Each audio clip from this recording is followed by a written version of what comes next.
नमस्कार, आप देख रहे हैं 4 PM न्यूज नेटवर्क और मैं हूं आपके साथ प्रगति ठाकुर।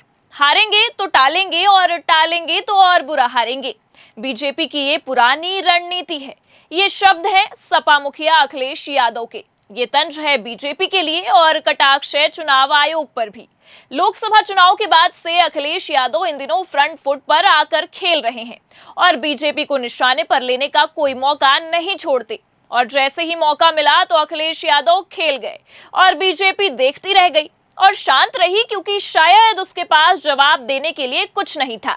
दरअसल चुनाव आयोग ने यूपी समेत 3 राज्यों में उपचुनाव की तारीखों में बड़ा बदलाव कर दिया है। अब इन राज्यों की 14 विधानसभा सीटों पर 13 नवंबर को होने वाली वोटिंग अब 20 नवंबर को होगी। और उपचुनाव की तारीखों में हुए बदलाव को लेकर समाजवादी पार्टी के प्रमुख अखिलेश यादव ने सीधे तौर पर बीजेपी को निशाने पर ले लिया है। अखिलेश यादव ने तंज कसते हुए सोशल मीडिया की साइट एक्स पर लिखा कि अगर टालेंगे तो और भी बुरी तरह हारेंगे। पहले अयोध्या के मिल्कीपुर का उपचुनाव टाला और अब बाकी सीटों पर उपचुनाव की तारीख बदल दी गई है। बीजेपी इतनी कमजोर कभी न थी। अखिलेश यादव ने आगे लिखा कि दरअसल बात यह है कि उत्तर प्रदेश में महा बेरोजगारी की वजह से जो लोग पूरे देश में काम रोजगार के लिए जाते हैं, वो दिवाली और छठ की छुट्टी लेकर उत्तर प्रदेश आए हुए हैं। उपचुनाव में बीजेपी को हराने के लिए वोट डालने वाले थे। जैसे ही बीजेपी को इसकी भनक लगी, उसने उपचुनाव को आगे खिसका दिया। इससे लोगों की छुट्टी खत्म हो जाए और वो बिना वोट डाले ही वापस चले जाए। इन सब से ये तो साफ है कि अखिलेश ने एक बार फिर निशाना साधते हुए कहा कि ये बीजेपी की पुरानी चाल है, वो जब हारेंगे तो टालेंगे। देखा जाए तो अखिलेश के इन दावों में बड़ा दम है। दरअसल यूपी की एक बड़ी आबादी अपने घर को चलाने के लिए देश के अन्य राज्यों में नौकरी करते हैं और इन दिनों दीपावली और छठ के चलते बड़ी संख्या में बाहर काम करने वाले लोग त्योहार में अपने घर आए हुए हैं। इसी बीच चुनाव की तारीखें भी नजदीक थी, जिसमें ज्यादातर लोग जो दूर दूर से अपने घरों पर आए थे वो चुनाव में अपनी वोटिंग करते। लेकिन अब चुनाव की तारीखें दूर होने के कारण वो लोग वोट देने से वंचित रह जाएंगे। अखिलेश यादव ने इस बात को तुरंत पकड़ लिया और जनता के सामने रखकर बीजेपी को एक्सपोज भी कर दिया। इन दिनों ऐसा लग रहा है कि बीजेपी समाजवादी पार्टी को लगातार फुल टॉस गेंद डाल रही है और सपा मुखिया अखिलेश यादव इसका पूरा फायदा उठाते हुए ऐसी सियासी बैटिंग कर रहे हैं कि बीजेपी की हर गेंद बाउंड्री के बाहर जा रही है। पहले बीजेपी JPNIC में बैरिकेडिंग कर अखिलेश यादव को वहां माल्यार्पण करने से रोका गया और अब एक बार फिर जब चुनाव की तारीखों को चुनाव आयोग ने आगे बढ़ा दिया तो बीजेपी ने फिर से बैठे बिठाए मौका दे दिया है और अखिलेश के निशाने पर आ गई है। दरअसल बीजेपी के मंत्री कपिल देव अग्रवाल ने चुनाव आयोग से मांग की थी कि 15 नवंबर को कार्तिक पूर्णिमा है, जिसमें पहले लोग गंगा किनारे लगने वाले मेले में हिस्सा लेने जाते हैं। वहां लोग अपने परिवार के साथ डेरों में आकर रहते हैं। ऐसे में चुनाव होने पर लोग वोट डालने से वंचित रह जाएंगे। चुनाव आयोग ने मंत्री कपिल देव अग्रवाल की मांग पर चुनाव की तारीखों को आगे बढ़ा दिया है।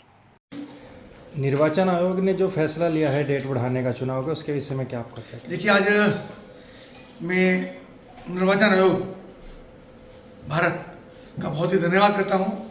आदरणीय मुख्यमंत्री योगी आदित्यनाथ जी का धन्यवाद करता हूँ कि उत्तर प्रदेश के अंदर जो विधानसभा के उपचुनाव है उसके लिए मैंने निर्वाचन आयोग भारत सरकार से निवेदन किया था कि जो 13 नवंबर निर्वाचन की नियत है उसको परिवर्तन करके बढ़ाया जाए। चूँकि वर्तमान में कार्तिक गंगा स्नान है, जिसके कारण से हिंदू धर्म के अंदर बहुत बड़ा त्यौहार है, बहुत बड़ा पर्व है।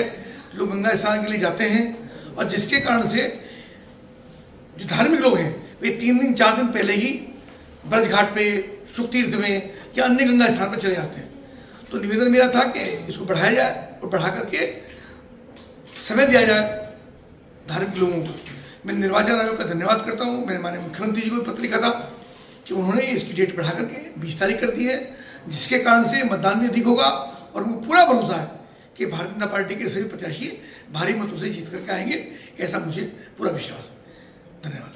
चुनाव की तारीखों को आगे बढ़ाने के बाद सपा के साथ साथ कांग्रेस ने भी बीजेपी को निशाने पर ले लिया है। कांग्रेस प्रवक्ता अशु अवस्थी ने कहा कि हार के डर से भारतीय जनता पार्टी चुनाव की तिथियां बदलवा रही है, लेकिन भाजपा चाहे जितनी कोशिश कर ले, उत्तर प्रदेश के विधानसभा उपचुनाव में इंडिया गठबंधन ही जीतेगा, भाजपा हारेगी।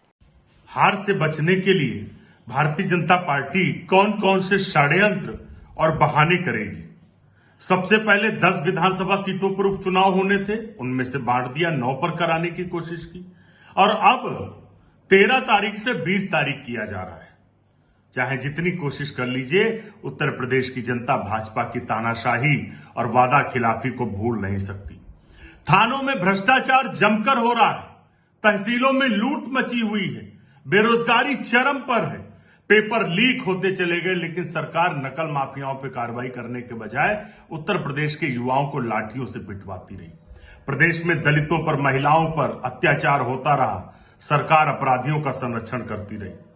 आखिर बीजेपी के नेता ये सोच रहे हैं कि वो तिथि बढ़वाकर जनता को गुमराह कर लेंगे, ऐसा बिल्कुल नहीं होगा। कार्तिक पूर्णिमा तो पहले से तय थी, अब कौन सी नई बात आ गई। जनता सब समझती है। इंडिया गठबंधन 10 की 10 विधानसभा सीटों पर जीत हासिल करेगा और सबसे बड़ी जीत मिल्कीपुर अयोध्या में होगी। भाजपा 10 की 10 सीटों पर हारेगी। अब आपको बता दें कि ऐसा कम ही होता है कि नामांकन प्रक्रिया के बाद इतने बड़े पैमाने पर मतदान की तारीखें बदल दी जाएं।